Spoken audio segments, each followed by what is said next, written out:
Podemos entrar 11 horas. Já estamos live? Já estamos na live.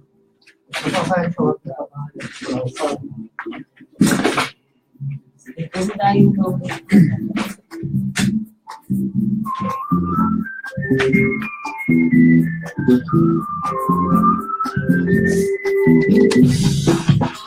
De segunda a sexta, a equipe do programa Democracia no Ar trabalha muito para levar a voz dos movimentos populares cada vez mais longe. É por isso que cada um de nós faz o melhor para você. Mas chega uma hora que a gente tem que recarregar, renovar as energias, né? Afinal, ninguém é de ferro. O Democracia no Ar vai dar uma paradinha nas atividades do dia 26 de dezembro até o dia 2 de janeiro. Se a saudade apertar, dá uma escutada em alguns programas que vão ser reprisados nesse período. Mas não fica triste, não. Dia 3 de janeiro, a gente volta com tudo. Acesse atitudepopular.com.br e saiba mais. Boas festas e até 2018. Atitude Popular. Olá, bom dia, boa tarde ou boa noite. Está começando a partir de agora aqui na Atitude Popular, o programa dos movimentos sociais do Ceará. Democracia no Ar. Com retransmissão pela Rádio Classista da FETRAC Canudos FM 104,5 e Liberdade AM 1310 de Boa Viagem. Camponesa FM 95,7 de Crateús e FM 25 de Maio 95,3 de Madalena. Formamos agora a Rede Cearense de Comunicação Popular para a transmissão das lutas e ideias dos movimentos sociais do Ceará. O Democracia no Ar é um programa idealizado pelo Movimento Democracia Participativa. Estamos também, hoje sim, ao vivo na fanpage Democracia Participativa CE no Facebook. Agradecemos também a página do Daniel Pio Bezerra, ao blog da Dilma, que está compartilhando o programa. E você que está fazendo o mesmo aí na sua página pessoal, muito obrigado, tá? Esse programa tem produção e conteúdo de Esdras Gomes, apresentação de Marina Valente, locução técnica e intervenções, comigo, Jonathan Neto. Temos o apoio cultural da AFBNB, Sintaf, Mova-se, Sinface, o Shoa, Advogados Associados e ainda Sindicato dos Bancários. Hoje, 20 de dezembro de 2017, está no ar Democracia no Ar. Com ela, Marina Valente. Bom dia! Bom dia, Jonathan Neto. Bom dia, meus core. A gente ontem ficou sem a transmissão do Facebook, porque aquele melhor amigo do Jonathan Neto veio nos visitar, o Saci Pererê, mais uma vez aqui nos nossos estúdios, e aí deu tilt. Então, vocês que não entenderam nada, que só acompanham a gente pelo Facebook e não sabiam por que não houve o programa, na verdade, ele aconteceu. A gente falou sobre o samba. Aliás, hoje a gente vai falar sobre samba também, só que samba na economia. E um samba ruim. É. O pior de tudo é um samba ruim. Mas, enfim, a gente vai editar o vídeo de ontem que a gente filmou aqui e vai disponibilizar para vocês através da nossa página. Mas hoje está tudo ok, nós já estamos no ar, estamos aqui através do nosso Facebook. Isso significa que vocês podem, como comentaristas também desse programa, comentar, mandar suas perguntas, mandar suas dúvidas, qualquer coisa, mandar até aquele carinho, aquele cheiro, aquele abraço, aquele oi, tudo bem? Como é que você vai? A gente vai dizer que a gente está bem e vamos seguindo em frente, mas ajudem a compartilhar aí para a gente poder chegar cada vez mais longe. A gente seguiu ontem com a retransmissão nas nossas rádios, então para vocês também, nossos queridos ouvintes aí, que fazem parte dessa cadeia aí de rádios parceiras desse programa, maravilhosas essas rádios. Ontem foi tudo com elas seguraram a pemba, né, Jonathan Neto? E aí a gente agradece a esse carinho que as rádios parceiras fazem de retransmitir para a gente levar cada vez mais longe a voz dos movimentos populares. A gente agradece demais e convida, inclusive, se você tem aí uma rádio ou uma web rádio e tem interesse de compartilhar o nosso programa, de utilizar ele na nossa programação, não tem problema não, a gente não se faz besta, né, não, Jonathan? Aqui não tem frescura, fique à vontade, você pode acessar através do site atitudepopular.com.br e pegar lá os links dos aplicativos para retransmissão, ou até entrar em contato com a gente para saber como é que faz para estar utilizando o programa e levando ele cada vez mais longe. No dia de hoje, a gente está aguardando ainda o nosso comentarista, o professor Fábio Sobral, Mas já estamos com o nosso entrevistado do dia, o meu querido padrinho, que eu mandei um puxão de orelha, falei, não vem me visitar não vem aqui não. E aí ele veio, estava muito ocupado realmente, porque já está começando a pegar as campanhas salariais de diversas categorias aí, que tem as suas datas bases. Agora, no final do ano, início do ano que vem, e a coisa está difícil depois dessa reforma trabalhista. Então, nós estamos aqui com o economista do Departamento Intersindical de Estatísticas e Estudos Socioeconômicos do nosso DIEESE, o Reginaldo Aguiar. Bom dia, Reginaldo. Bom dia, ouvintes. Bom dia, Jonathan. Bom dia, Marina, Esdras. E sempre é um prazer estar aqui com vocês, discutindo os problemas sociais que o país tem, no sentido de que eu vejo esse programa como um movimento de esperança de como a gente voltar a sorrir novamente no Brasil. Tomara. Estamos... Até que está tendo algumas notícias um pouquinho melhores agora no final do ano. Para ver que é presente de Natal, né? Um fora-temer de Natal, você pode pedir. Vai para Papai Noel atende, né? Ou então vai para a rua pedir, que é o melhor que a gente faz. Mas vamos ao nosso giro de notícias, Jonathan Neto. Vamos sim. Democracia no ar. Atitude popular. Giro de notícias. O Tribunal Regional Eleitoral do Pará cassou por unanimidade o mandato do deputado federal Valdir Costa. Eu tento não comentar, só para eu ler as notícias, sabe, Jonathan? Mas tem coisa que não dá, não, a gente não se segura. Você se lembra daquele deputado lindão que fez uma tatuagem falsa? A criatura tão baixa, uma tatuagem falsa com o nome do Temer? Pois é, foi ele. Ele é que acaba de ter o seu mandato cassado por abuso de poder econômico e gastos ilícitos na campanha eleitoral de 2014. Costa ainda pode recorrer ao Superior Tribunal Eleitoral, né? Mas, por enquanto, ele pode tatuar um belo pé na bunda, no tundá, né? Assim, ou o número do processo, né? Também. São sugestões de tatuagem ao deputado. A decisão ainda torna ele inelegível por 8 anos. O deputado faltou 105 sessões, de um total de 125 em 2015. Quem vota numa criatura dessa? É uma pergunta. É aplicadíssimo. É uma pessoa dedicada, uma pessoa trabalhadora, né? Preocupada, envolvida, né? Impressionante. Mas para tatuagem, também jogou confete na cassação da Dilma. É o teatro puro. Ele devia, inclusive, se dedicar às belas artes, agora que ele não fosse mais deputado. Porque ele é bom artista. A justificativa do deputado foi médica. Ele apresentou 93 faltas justificadas por atestados, né? Está realmente muito mal.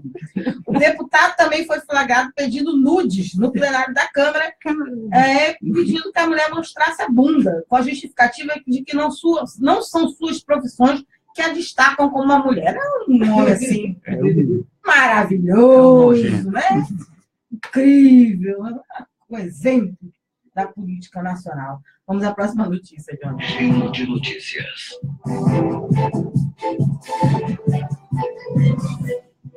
O Tribunal Regional do Trabalho, o TRT, da 12ª Região, localizado em Chapecó, em Santa Catarina, concedeu à Federação dos Trabalhadores de Serviço Público Municipal de Santa Catarina o direito ao recolhimento da contribuição sindical. Mais uma decisão aí judicial a favor da contribuição sindical. A decisão foi divulgada na última quinta-feira, dia 14, e assinada pelo juiz titular Carlos Frederico Fiorino Carneiro. Palmas para o Carlos Frederico. Precisamos de juízes assim, que peitem esse desmonte. Para o juiz do trabalho, não existem dúvidas de que a contribuição sindical possui natureza tributária, sendo instituída pela União em conformidade à norma constitucional. O juiz do trabalho acolheu a tutela de urgência da entidade e determinou que, abre aspas, se proceda o desconto de um dia de trabalho de cada servidor do município, independente de autorização prévia ou expressa. Eu queria fazer só um parêntese aqui, novamente, olha aí, já comentando de novo, né? Sobre a questão do imposto sindical, porque tem muita gente dizendo aí, vocês perderam o imposto sindical, perfeito, vocês usavam isso para não fazer nada, para ficar ali penteando o cabelo. Não é isso. Eu quero dizer para vocês que, inclusive, a própria Central Única dos Trabalhadores levantava a bandeira de ser contra o imposto sindical. Antes mesmo dessa história, né, queda do imposto, de reforma trabalhista. E já naquela época, eu, como sou assessora de entidade sindical, dizia assim, para os meus dirigentes cotistas, que eu tinha alguma intimidade, que esquecesse essa história, porque não existe sindicato de luta que tenha facilidade para sindicalizar. Justamente quem tem dificuldade de sindicalizar é aquele cara que o patrão deixa entrar na empresa e fazer a festa. Né? As entidades de luta têm muita dificuldade e elas usam esse dinheiro e precisam desse dinheiro para conduzir a luta dos trabalhadores. Eu já vi, por exemplo, a Construção Civil, ela compra, em época de greve, cesta básica dos trabalhadores para manter a greve, as pessoas conseguirem manter esse processo de greve. As entidades compram, às vezes, alguns clubes para que a categoria tenha algum tipo de lazer. Enfim, elas contratam advogado para poder que as decisões trabalhistas sejam feitas. A gente tem um advogado para defender os trabalhadores. Contratam o DIEESE, né, Reginaldo? E banca todo esse sistema que a gente precisa para investigar na questão econômica, qual é a melhor forma de a gente fazer as negociações do nosso salário. Contrata um jornalista para melhor informar as suas categorias do que está acontecendo. É para isso que serve o dinheiro do imposto, além do financiamento do próprio sistema ali do Ministério do Trabalho, né, para a gente poder fazer fiscalizações através das superintendências do trabalho. Aí o trabalhador acha lindo, que acha que sua entidade, de repente, não é de luta, a gente ter aberto mão do nosso imposto sindical. É a mesma coisa que a sua casa tem um cupim, entendeu? Ah, não, mas minha entidade é ruim, é um cupim. Aí, ao invés de eu matar o cupim, né, fazer uma eleição, montar uma chapa, disputar, tirar aquela diretoria dali, eu taco fogo na casa, fico sem casa. Foi isso que alguns trabalhadores estão fazendo ao ser contrários aí ao imposto sindical. Então, vamos pensar aí que nós estamos no caminho muito errado e o que a gente perdeu aí com essa reforma trabalhista foi grande, não foi pouca coisa, não. Vamos para a próxima notícia, João Roberto. Atitude Popular. Giro de notícias. A audiência de conciliação entre o Sindicato dos Jornalistas de São Paulo e a Rede Record segue sem acordo, mas a Justiça proíbe novas demissões até a saída da decisão judicial. A Rede Record, através do portal R7, realizou uma mudança no banco de horas sem negociação com o sindicato e os jornalistas entraram em greve contra a medida. A empresa realizou a demissão de 30 trabalhadores e o sindicato pede na Justiça a reintegração da categoria. Diante do impasse na audiência ocorrida na tarde desta terça-feira, ou seja, no Tribunal Regional do Trabalho da 2ª Região de São Paulo, o desembargador Carlos Roberto Russek, é o nome dele, deu prosseguimento ao processo e ao julgamento das decisões e do pedido de reintegração que está previsto para o final de janeiro. Eu queria outro parênteses aqui na história. Já falei, quer saber por que aconteceu a reforma trabalhista? Veja a relação dos jornalistas há muito tempo, sem entender por que a mídia e a grande mídia aprovou essa bomba aí para cima do restante dos trabalhadores. E, enfim, é terrível ser jornalista, não é fácil não. Vamos lá, João, próxima notícia. Acontece hoje à noite a formatura a formatura da turma do curso Vitor Gianotti de Comunicação Popular no Sindicato dos Engenheiros do Rio de Janeiro. O evento acontece a partir das 18 horas. E lá na ocasião você pode aproveitar e adquirir a Agenda 2018 do Núcleo Piratininga de Comunicação e fortalecer a comunicação alternativa e popular. Vamos lá. Esse foi o nosso giro de notícias. Ok, agora 10 horas e 13 minutos.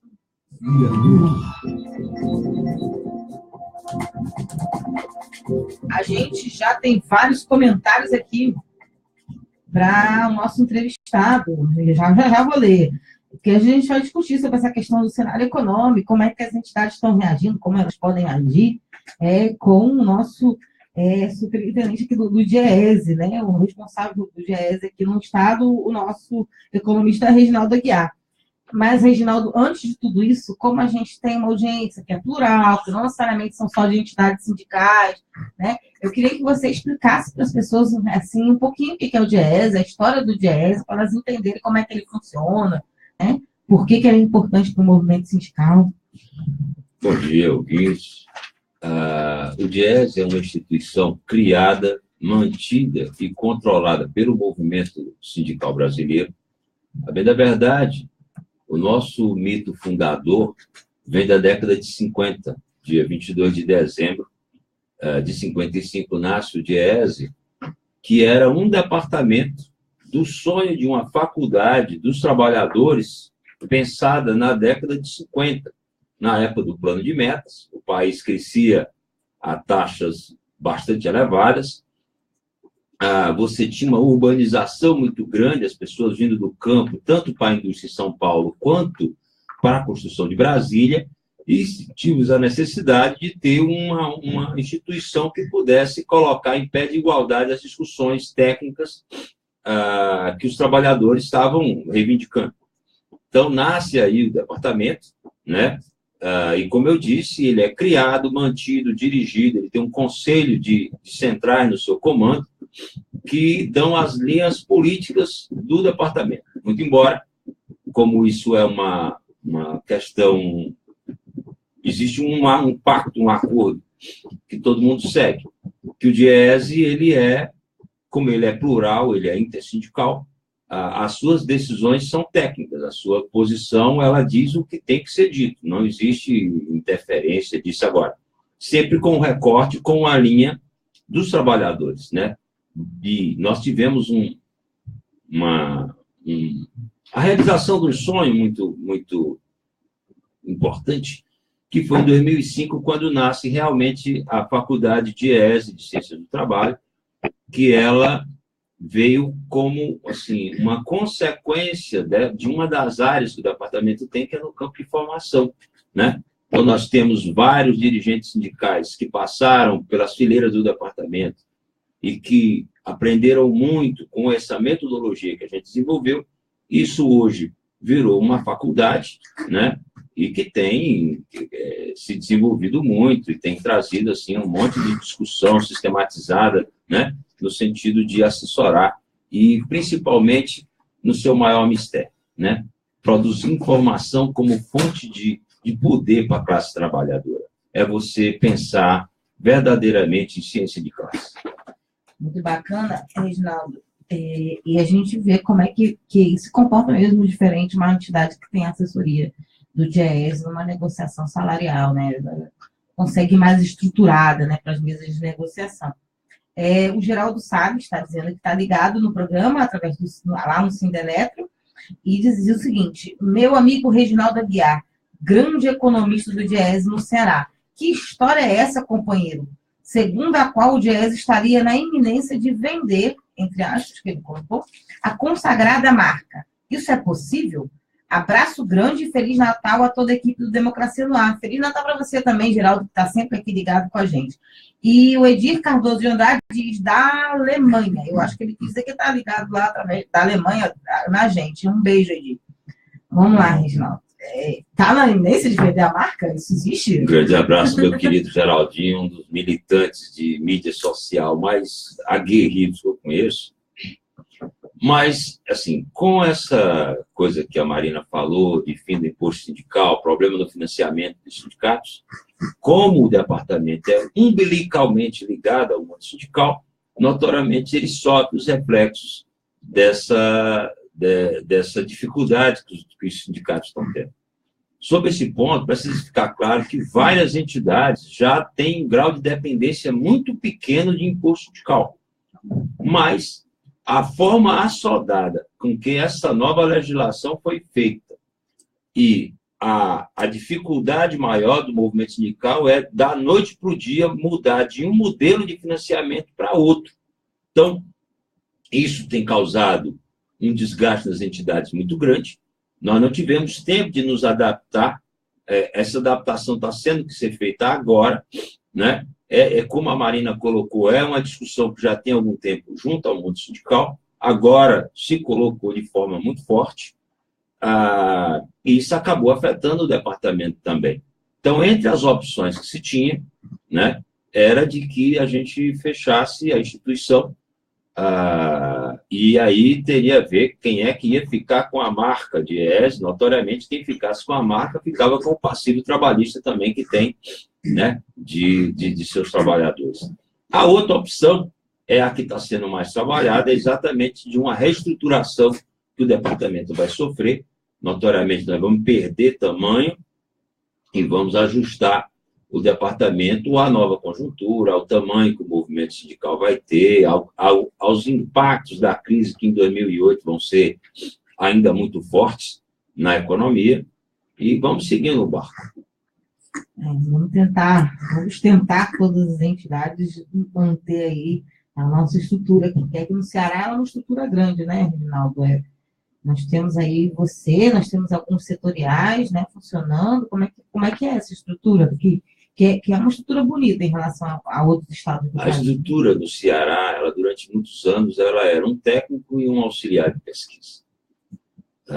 Mas recentemente nós chegamos a 7 pessoas, nos quais 6 técnicos, onde só eu tinha 5 economistas junto comigo. E isso fez com que a gente tivesse como atender a muita demanda no campo de formação, de articulação, no campo de treinamento de dirigentes, e foi um período muito rico. Mas agora o movimento sindical encolhe, e a gente teve que encolher também. Mas, por exemplo, o Ediran, que estava na PED aqui, e aí quanta falta nos faz nesse momento uma pesquisa de emprego e desemprego, que trace o perfil de como a população está passando por esse mal. Ele agora é supervisor do Rio Grande do Norte. A subseção do Sintepab fechou, né? E aí nós perdemos 2 pessoas que trabalhavam com a gente. Enfim. Mas, mesmo assim, dado que o novo perfil que o mundo sindical está pedindo, né? A equipe que nós temos está dando conta, ainda temos uma subseção na FETANS, tem outra no Sundiago, e muitos projetos que a gente também está pensando de como superar esse momento difícil. Você falou do final da PED, né? A gente já chegou aqui a falar algumas vezes, né? Do ataque que está tendo ao CNDT, né? Que o nosso governador, infelizmente, embora seja do campo progressista, não está fazendo seu dever de casa, né? E aí eu queria que você falasse um pouquinho sobre essa questão do fechamento da pesquisa e por que perder ela foi danoso, né? A classe trabalhadora. Uma das principais características da PED não era só medir as taxas de desemprego, mas sim servir de instrumento de indicação, de subsídio para políticas públicas. Vou citar um exemplo. Você suponha uma família, se desejasse fazer um trabalho com mulheres negras, chefe de domicílio. Ora, qualquer família que se dissolve, com quem ficam os filhos?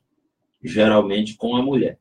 Vamos supor que o juiz dê uma pensão de metade. Então, Jonathan Neto é casado e tem 2 filhos. Ele se separa da mulher, a maior pensão que ele vai pagar vai ser a metade. Ele ganha 2.000, então fica 1.000 para ele, 1.000 para a esposa. Só que quando ela divide os 1.000 dela com os 2 meninos, a renda média familiar desaba. Então, a vida dela fica muito difícil. Pelo fato de ser mulher, ela vai ganhar 75% a 80% do salário do homem na mesma função. Mesmo que ela tenha mais escolaridade. Isso é outro detalhe que a gente não observa. E se ela for negra, aí a coisa vai ficar bem mais difícil. Tá? Então, esses grupos geram muita vulnerabilidade, tanto para ela quanto para seus filhos. E suponha que se quisesse fazer uma política de como ajudar essas famílias. Pela pesquisa, você teria como fazer isso e teria como monitorar o quanto, vamos supor que se tivesse um programa de microcrédito, que essas senhoras pudessem colocar pequenos negócios em suas casas e elas pudessem desenvolver alguma coisa. Nós teríamos como monitorar isso para saber se essas políticas estavam funcionando ao longo do tempo. Isso é uma coisa fantástica quando se quer realmente resolver alguma coisa. Hoje nós não temos esse instrumento mais, né? Vi uma coisa que o povo comenta muito da questão de uma meninada que tem, que a geração nem estuda, nem trabalha, né? Que é uma massa significativa de pessoas. Se quiser fazer alguma coisa, além de piada com essa questão, entender o real problema que leva a essa condição, e se quiser desenvolver alguma coisa, nós teríamos como poder estar monitorando isso ao longo do tempo. Um outro detalhe, que aí numa economia de golpe dessa nossa, que é muito complicada, você pega o mercado de trabalho e quer ver como é que ele está reagindo. Um dos detalhes que a PED tinha era exatamente a questão de você entender o trabalho precário, né? Então, muitas vezes a pessoa vai ali no comércio atacadista, compra uma caixa de caneta, vai na praça vender 3 canetas por R$1. No conceito que se utiliza de comparação mundial, ele está empregado. No conceito que o Diese tem, ele diz, olha, você está desempregado. Agora, o seu desemprego está escamoteado, ele está ocultado por conta de um trabalho precário.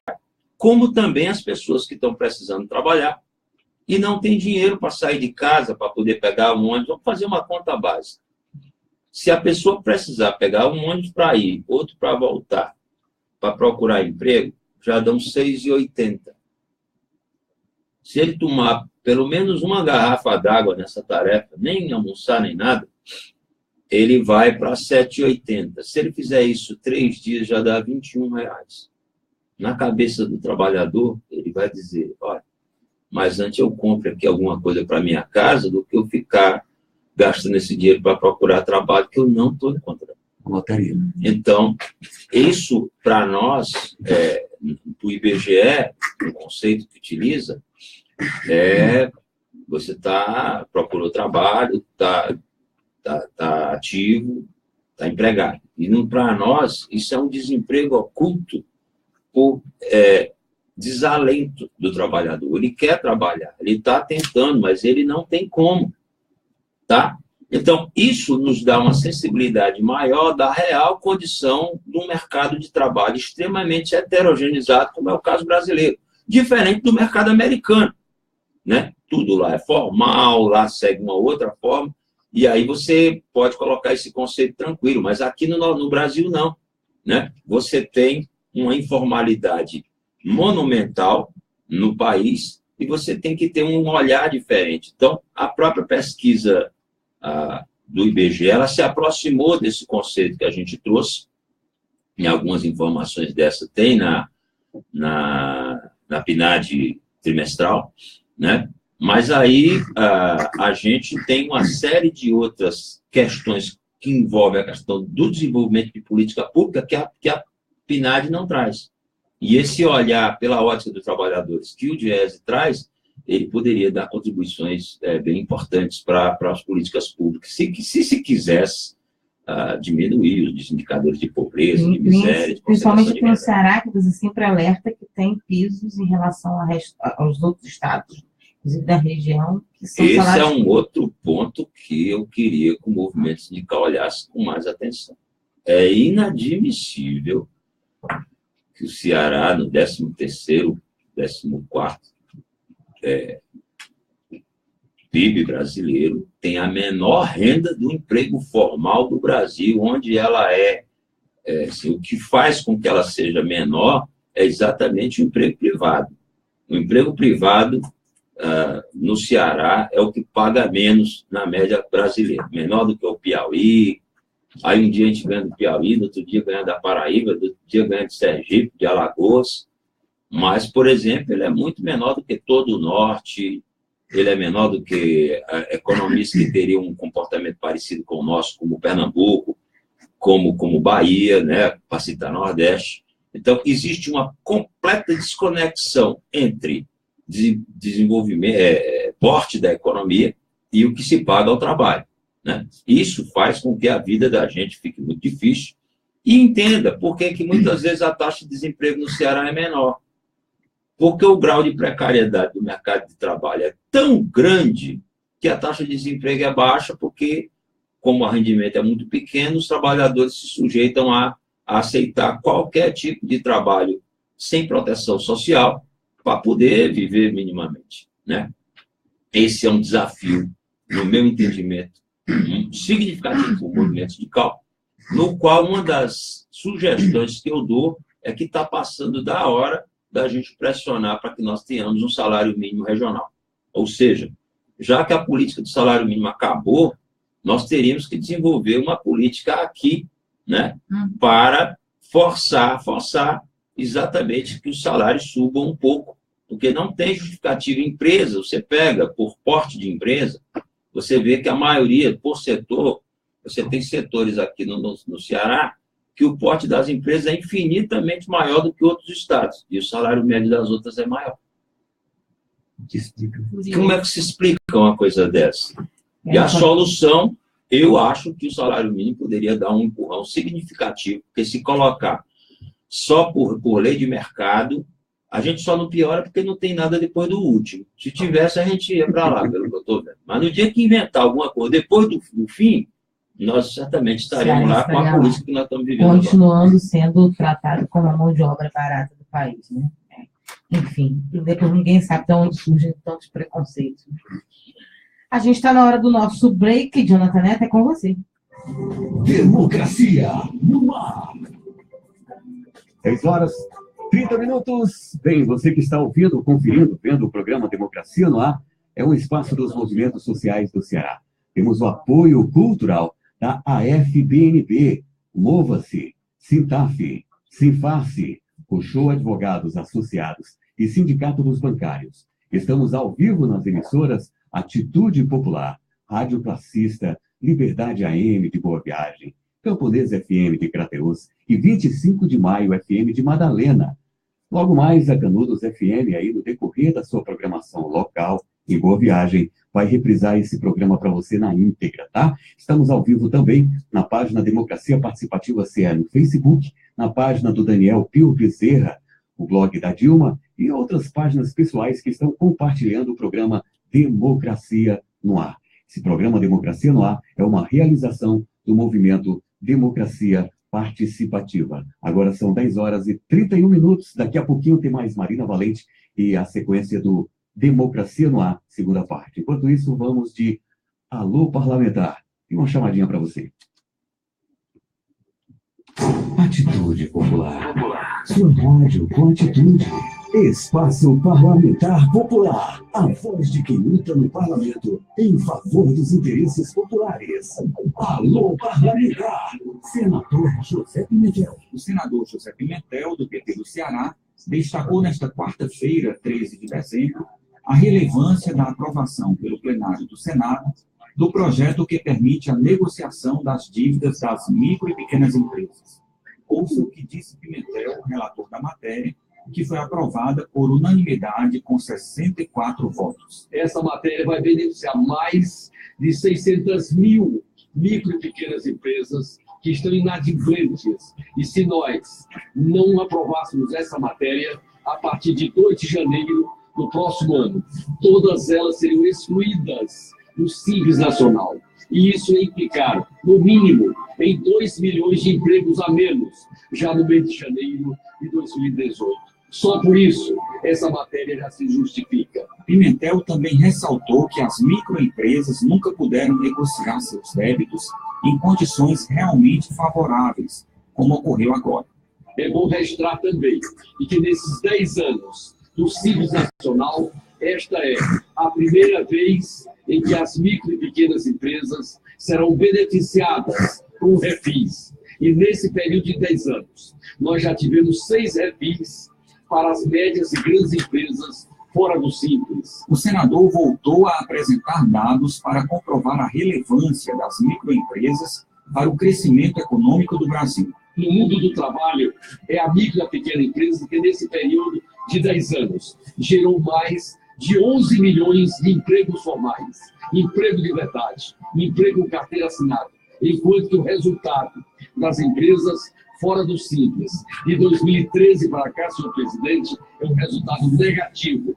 E nesse 2017, o saldo positivo que nós estamos tendo de geração de emprego, todos eles vêm exatamente da empresa do Simples. Com o refis, as micro e pequenas empresas poderão negociar as dívidas existentes até novembro de 2017, relativas a 8 impostos e contribuições recolhidas mensalmente.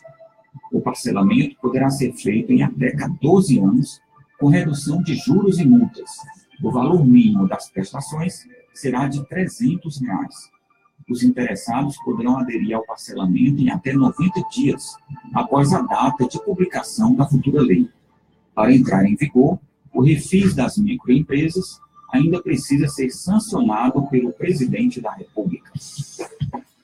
De segunda a sexta, a equipe do programa Democracia no Ar trabalha muito para levar a voz dos movimentos populares cada vez mais longe. É por isso que cada um de nós faz o melhor para você. Mas chega uma hora que a gente tem que recarregar, renovar as energias, né? Afinal, ninguém é de ferro. O Democracia no Ar vai dar uma paradinha nas atividades do dia 26 de dezembro até o dia 2 de janeiro. Se a saudade apertar, dá uma escutada em alguns programas que vão ser reprisados nesse período. Mas não fica triste, não. Dia 3 de janeiro, a gente volta com tudo. Acesse atitudepopular.com.br e saiba mais. Atitude Popular. Sua rádio com atitude. 10 horas 35 minutos, segunda parte do programa Democracia no Ar com Marina Valente. Obrigada, Jonathan Neto. Reginaldo, eu não sei se o Jaez já fez algum estudo nesse sentido, acredito que ainda não, porque é tudo muito recente, mas eu fico pensando nessa questão dos contratos intermitentes da reforma trabalhista, que estão sendo oferecidos R$5, R$4, R$6 para o trabalhador, ser contratado por 4 horas, só no final de semana. Eu fico pensando no impacto na economia, porque eu não vejo essas pessoas... Primeiro, eu acho que elas vão pagar para trabalhar. Então, eu não vejo elas virarem consumidores. Eu não vejo eles com uma relação de trabalho que minimamente vá para algum lugar, né? Como é que fica isso para a economia nacional, uma relação de trabalho desse nível, né? Quase escrava? Esse mundo sem direitos, onde os trabalhadores só têm direito mesmo a trabalho, ele tem consequências muito grandes, na minha visão. Ele detona o mercado de consumo, ele faz com que a concentração da renda aumente, ele transforma cidadãos, uma briga que se teria para universalizar minimamente condições de vida, você piora. Isso vai ter uma consequência na contribuição previdenciária enorme. Por exemplo, a nova legislação, ela admite, entre outras coisas, a questão de você fazer contratação tácita. Você chama o cara, manda trabalhar. Quer dizer, com um país onde a informalidade já campeia, você vê muita discussão, até como aqui o senador acabou de falar sobre essa lei, no sentido de formalizar coisas, no sentido de você legalizar, você observa uma legislação que ela vem no sentido contrário, né? Um dia desse quase que é revogada a Lei Áurea com relação ao trabalho escravo. A outra questão que fica é que, por exemplo, o tal do maldito banco de horas e jornada de 12 horas por 36, por exemplo, se você permitir uma coisa dessa, notoriamente, a grande questão é o quê? Você contratar menos. Se você contrata menos pessoas, se as pessoas vão ter que trabalhar mais horas, a arrecadação para a Previdência, notoriamente, vai ter que diminuir. Ela cai. Se você tem salários mais baixos, a arrecadação previdenciária cai. Se você tem um país com crescimento baixo, do jeito que está, porque, assim, não se pode analisar a PIB olhando só um trimestre com relação ao outro, ou uma análisezinha curta. Isso é outra coisa que chama muita atenção, né? O governo está vendendo uma propaganda de economia estável. Tudo mentira, tudo mentira. Se você pega, você cai, a economia, ela cai. Se você não estiver em guerra, ou o mundo não tivesse acabado, a economia cai, ela bate embaixo e ela fica patinando lá. Então, um dia ela sobe, um dia ela cai, que é o que a gente está vendo. Todo mundo lembra quando teve a discussão da crise de 2008, que dizia, como é que vai ser o comportamento da crise? Em V, em U, em W ou em L, né? Em V, ela descia, depois subia. Não aconteceu. Em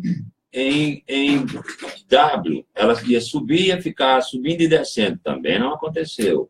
E ela ficou em L. Ela desceu e fica patinando embaixo. Sobe um pouquinho, cai um pouquinho e fica ali. É o que a economia brasileira está vivendo. Não tem nada dado que nós vamos ter nenhum modelo de desenvolvimento e nem que isso seja uma coisa consistente para frente, tá?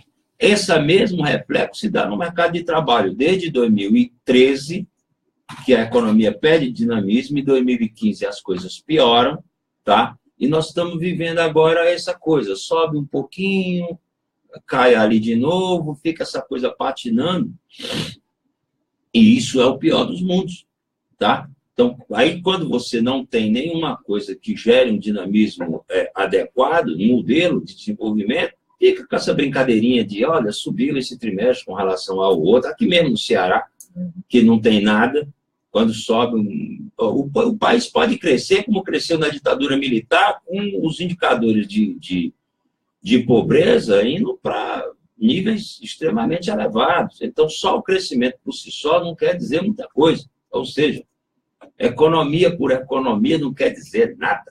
Economia tem que ter um sentido. Economia é uma ciência social e uma ciência moral. E se ela é uma ciência social e moral, ela não pode produzir tantas pessoas pobres e sem condição de vida como o modelo brasileiro gera.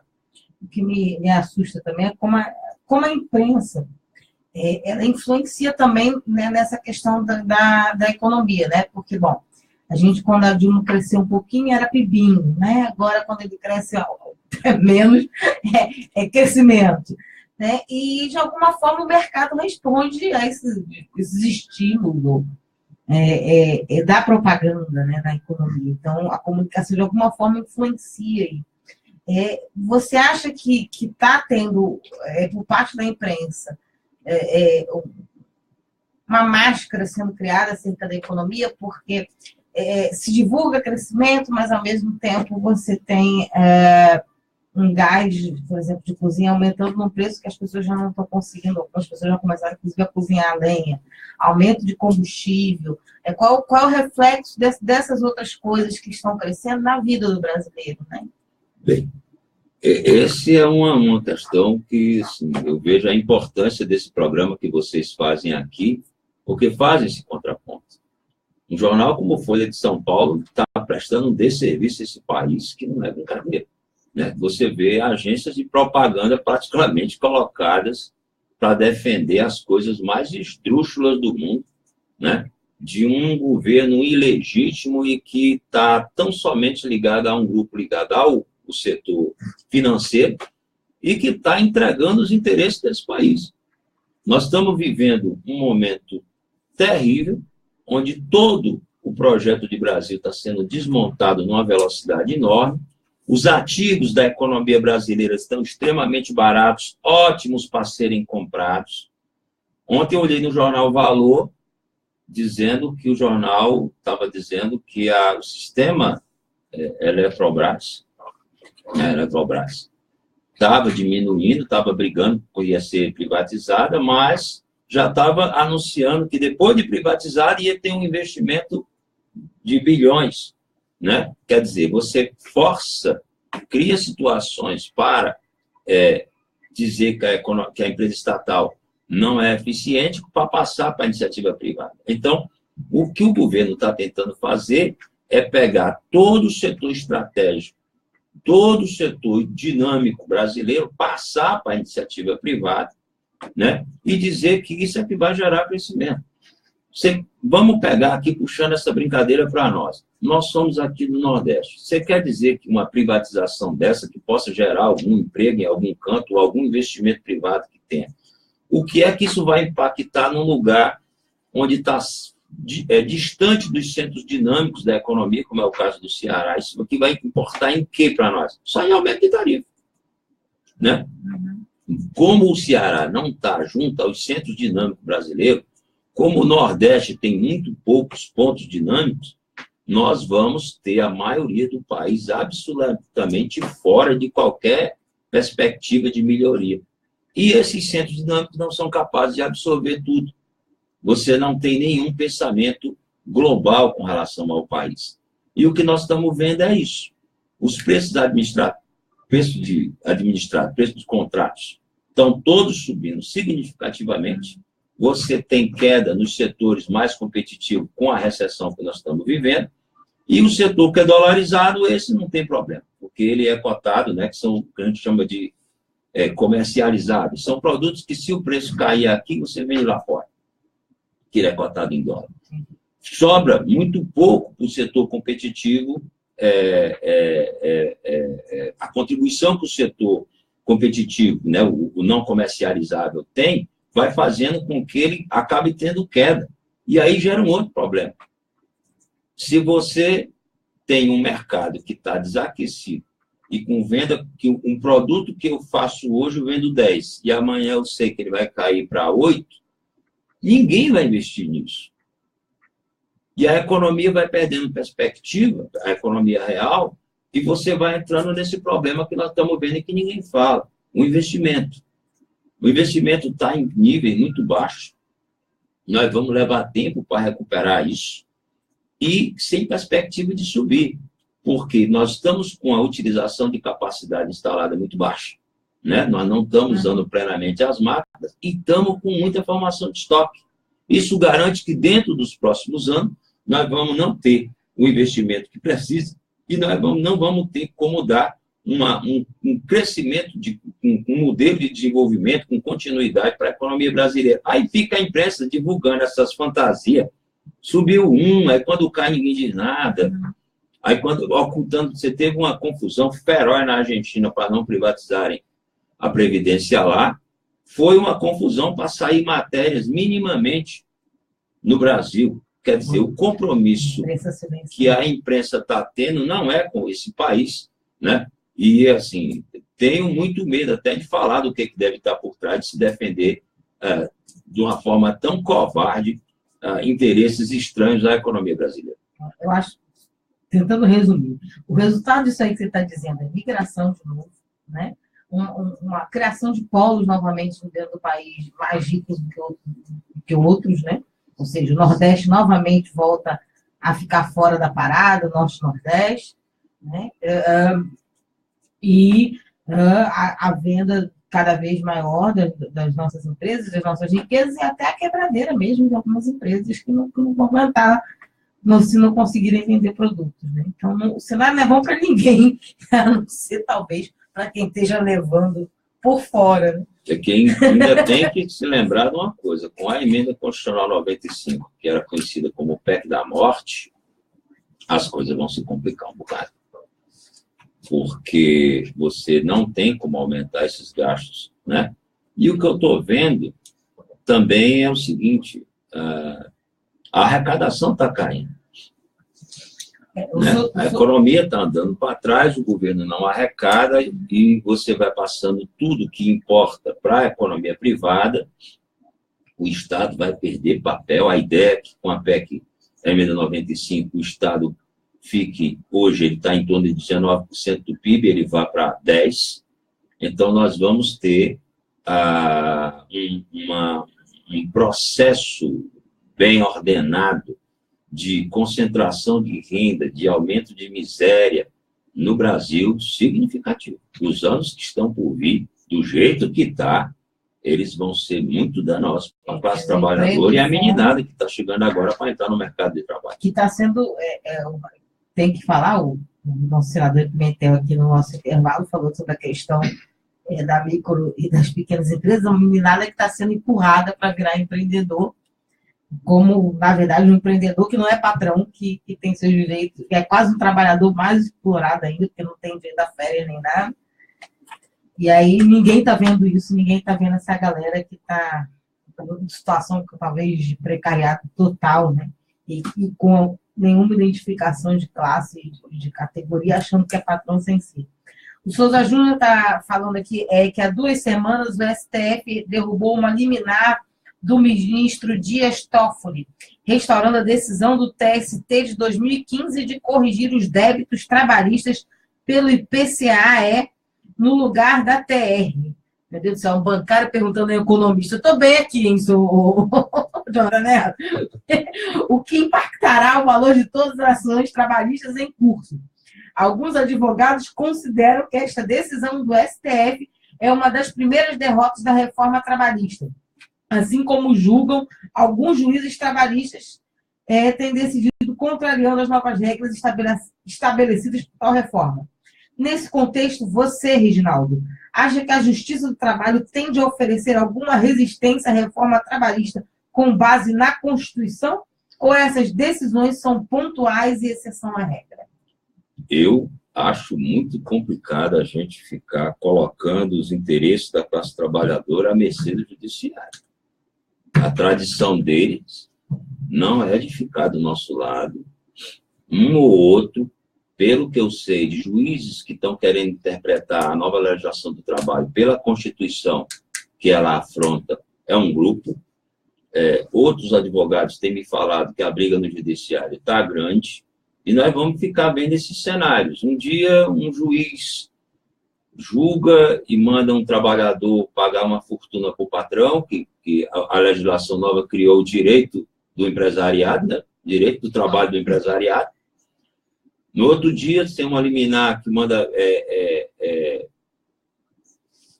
reintegrar trabalhadores que são demitidos em massa, e de modo que, se falava em ter uma legislação que trouxesse segurança jurídica, está com cara de que ela vai trazer muita insegurança jurídica, passivos trabalhistas monstruosos para empresas.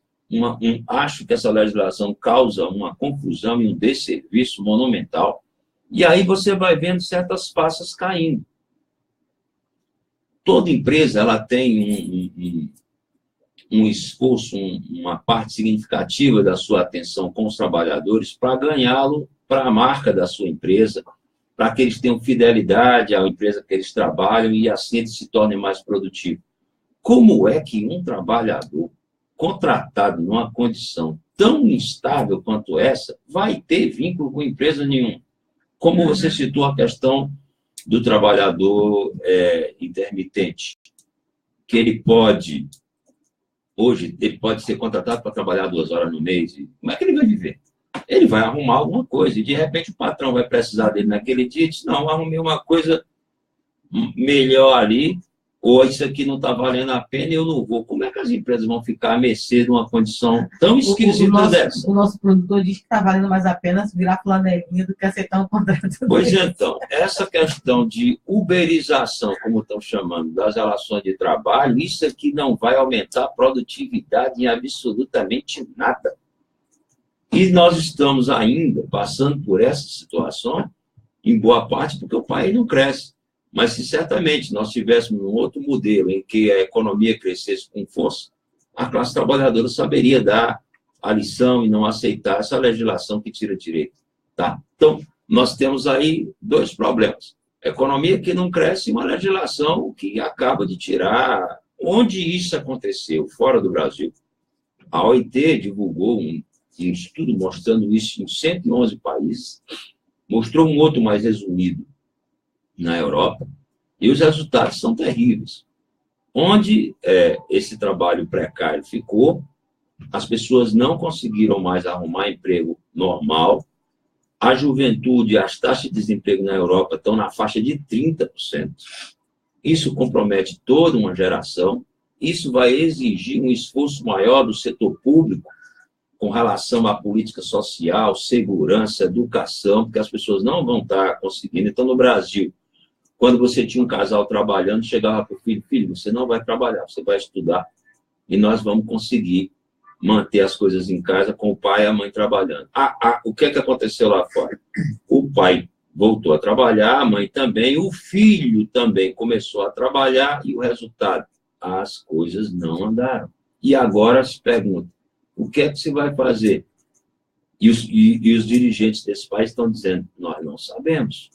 Jogaram a conta toda da rentabilidade das empresas para um aumento da exploração do trabalho, e isso não resolveu o problema das empresas. E agora a economia não está sabendo mais como andar. Então, nós vamos ter um problema parecido com o que nós estamos vendo na Europa, no Brasil, de modo que nós vamos ficar num modelo muito parecido com o México, qualquer coisa desse tipo. A gente está já avançando para os 10 minutos finais do nosso programa, Reginaldo. E eu queria que você falasse para a gente como é que estão as campanhas salariais já sobre os efeitos dessa nova reforma, e se o GES está enxergando alguma luz em algum canto, tem alguma dica para dar aí aos dirigentes sindicais para sobreviver a esses tempos. Eu sei que é quase um milagre, mas... Uma coisa que eu estou observando, vendo, acompanhando de perto essa discussão, é que à medida que o tempo foi passando, a poeira vai caindo, vai diminuindo e vai ficando mais claro o tamanho do estrago numa ponta e também as possibilidades. Tá? Nunca uma convenção coletiva foi algo tão importante quanto é agora. Porque, como a legislação desmonta, o que tiver de garantia para os trabalhadores vai ter que ir nessas convenções, nesses acordos coletivos. A outra coisa interessante é que ela remete muita coisa para o acordo coletivo. Então, isso vai ter um peso significativo. E se os acordos coletivos tomarem um peso que deve ter, uma outra coisa que vai acontecer é a não necessidade mais de sindicatos patronais, que também estão sendo fortemente afetados com a reforma. Então, isso são espaços que a gente tem que ocupar. Está claro, e eu estou vendo também que muitos dos sindicatos e trabalhadores estão se voltando mais para as bases para poder fazer esses novos acordos, para ver como atraem mais esses trabalhadores, e isso eu também acho muito positivo. Sindicatos que não têm contribuição para a sociedade vão ter muita dificuldade de sobreviver nesse novo mundo, né? E eu acho que a gente vai ter que criar mecanismos de como sobreviver no curto prazo, porque a tendência do que eu estou vendo é essa coisa se estabilizar mais para frente. Tá? O imposto sindical é uma das receitas, mas não é toda a receita dos sindicatos. Existem outras formas que podem ser desenvolvidas. Estou vendo um certo esforço dos sindicatos no sentido de fazer isso. Você tem associação, você tem alguns outros mecanismos que você pode utilizar para trazer esses trabalhadores para perto. Agora, está muito claro que sindicato que não tiver condição, não quiser, ou tiver com algum tipo de problema, que o distancie da base, ele vai ter muito mais dificuldade de sobreviver nesse novo cenário.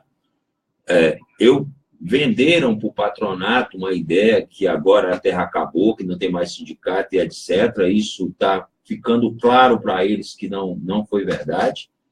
Os sindicatos estão, sim, conseguindo se localizar e dentro em breve eu tenho certeza que a gente vai começar a reagir de novo e botar o trem para rodar numa perspectiva que eu acho que até é mais positiva, porque agora o link da base virou regra, né? E você não tem condição de manter, de desenvolver nenhum trabalho sindical que não seja por aí. Ou seja, se tinha alguém que não tinha essa perspectiva, estava no sindicato por alguma conveniência, certamente agora ele vai embora. Interessante isso. O Souza Júnior está falando essa coisa da gente conseguir... De certa forma, também teve essa mexida, né? O movimento vai ter que encontrar sua energia, sacudir a poeira e seguir. O Souza Júnior está dizendo, eu concordo com o Reginaldo, que não devemos ficar à mercê da Justiça do Trabalho e que há uma instabilidade jurídica muito grande como resultado da reforma trabalhista. Mas é preciso analisar esse quadro do ponto de vista também da Justiça do Trabalho, pois essa reforma pode causar o desemprego também de milhares de advogados trabalhistas, acabando com os setores de homologação dos sindicatos e questionar a própria existência da Justiça do Trabalho. Pois se a regra da reforma trabalhista prevalecer em toda a sua extensão, nem a existência dos sindicatos se manterá, pois há setores patronais que se recusam a fazer convenções coletivas. Afinal, o contrato de trabalho individual passa a prevalecer, segundo a reforma, sobre as convenções coletivas e a própria lei. Muito pessimista. Só que para fazer qualquer acordo coletivo, ele precisa de duas partes. Você não pode fazer acordo coletivo patronal com patronal, tem que ser com laboral. Então, assim, sindicato tem que ter, por definição. Se eu vou fazer um contrato com alguém, eu tenho que ter a outra parte. A outra parte é o sindicato. Você tem a questão da...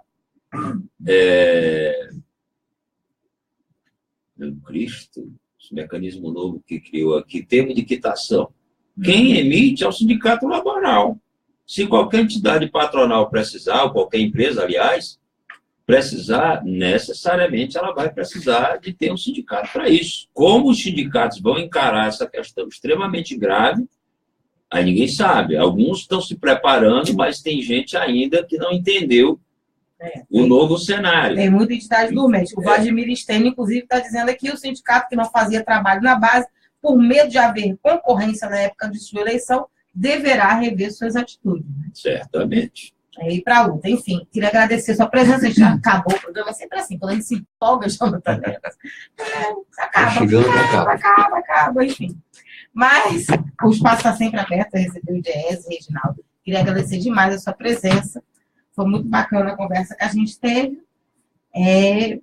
Quer dar um oi aí, no final? Um abraço para o Caio.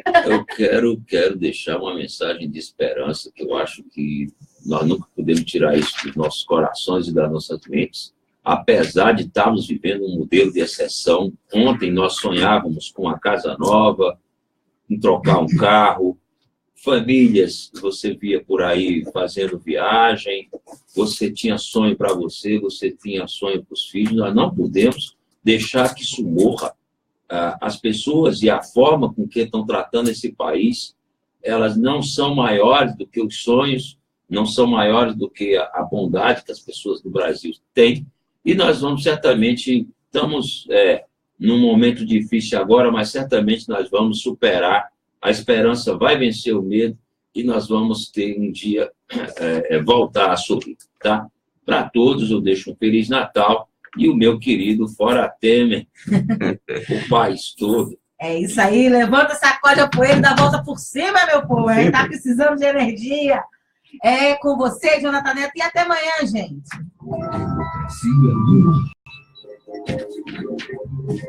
Bem, nós acabamos de conferir o programa Democracia no Ar, que é um programa dos movimentos sociais do Ceará. Temos o apoio cultural da FBNB, Sintaf, Sinfarce, Mova-se, o Show Advogados Associados e Sindicato dos Bancários. Apresentação Marina Valente, produção de Esdras Gomes, locução técnica e intervenções comigo, Jonathan Neto. Agradecemos às nossas parceiras, a Rádio Classista, Canudos FM, Liberdade AM, Camponesa FM e 25 de Maio FM. Ainda ao blog da Dilma, ao Daniel Pio Bezerra, páginas do Facebook, bem como a sua página pessoal que compartilhou o programa de hoje. A todos, a todas, obrigado, tá? Sendo assim, te convido amanhã, a partir das 10 horas da manhã, aqui, uma nova edição do programa Democracia no Ar. Bom dia, boa tarde, boa noite, e a gente se fala. Até lá! Democracia.